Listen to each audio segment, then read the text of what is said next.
Hello friends, welcome back in my video. In this video, I am going to teach about mixtures. Most of the material around us are generally mixtures.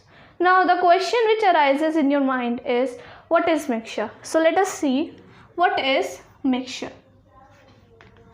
If two or more substances are mixed together in any proportion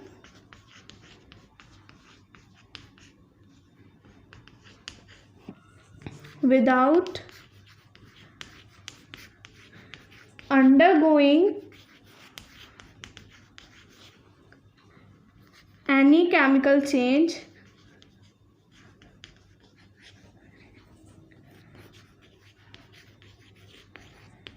the resulting mass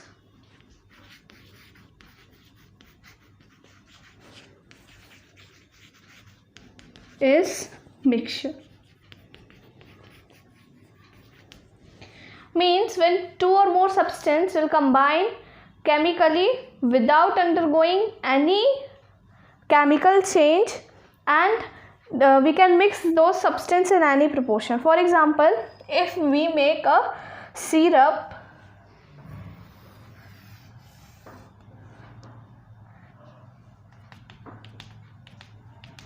so this syrup, the components used in the syrup will be sugar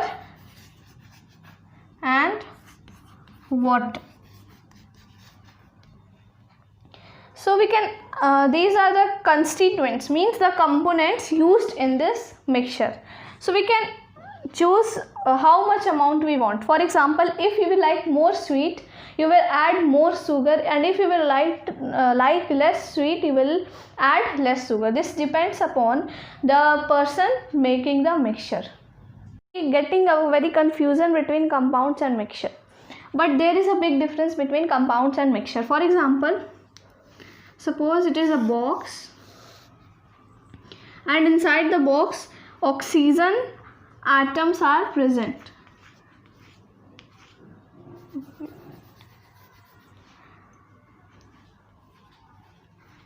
Oxygen atoms are present here, and this is another box. In this, hydrogen atoms are present.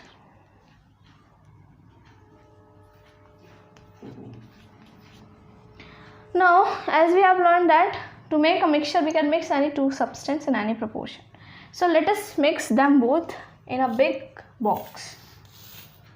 Suppose I take a box and then mix these components.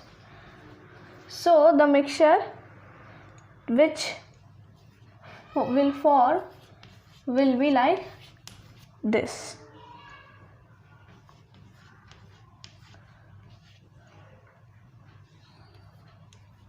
Now, the properties, it has formed a mixture. The property of this mixture will be same as its constituents. For example, if you will burn a candle here,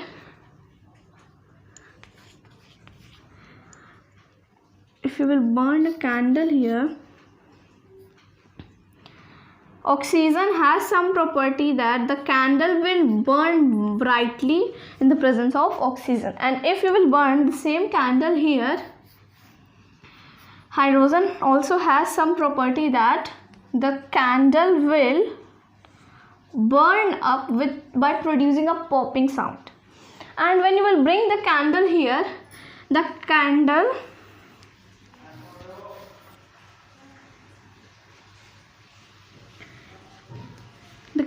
will even burn brightly and also will produce the popping sound. It shows that the properties of the constituents of mixture are same as that of the mixture, means there is no big difference between them. And if we will take two wires and make here an electric spark, then this will form a compound. This will form a compound that is water. And these atoms will also form a chemical bond like this.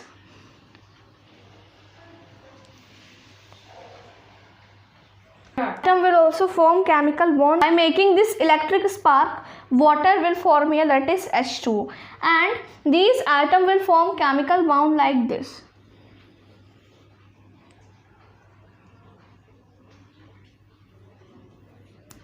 Like this, the atoms will form chemical bond.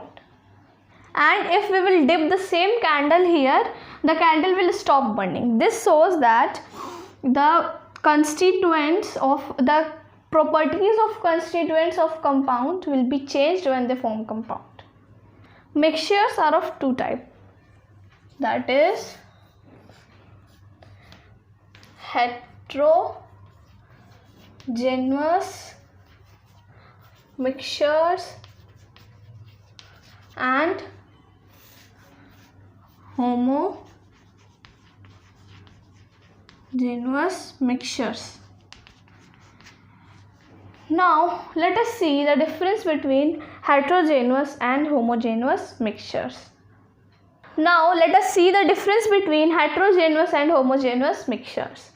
Heterogeneous mixture have non-uniform composition.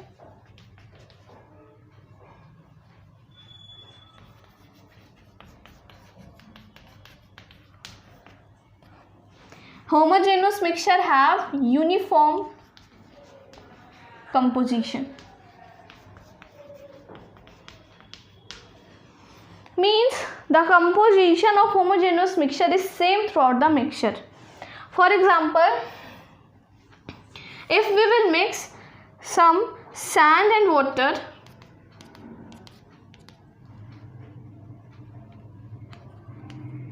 the sand will settle down and the water will be enough. So this is a non-uniform composition. But when you will mix sugar and water, when you will mix sugar and water, the composition will be uniform and will be the same throughout the mixture. Okay, so this is the difference between homogeneous and heterogeneous. The second difference is heterogeneous have two phases, but homogeneous have a single phase. Homogeneous mixture have a single phase. As you can see here, if you will differentiate from here, you will get two phases. The upper side is water and here is water and here is sand. So it has two phases. But when you will see here, it is a uniform composition. It has a single phase in which both water and sugar atoms are present. Now we will meet in the next video. I hope you have understood about mixtures. Bye.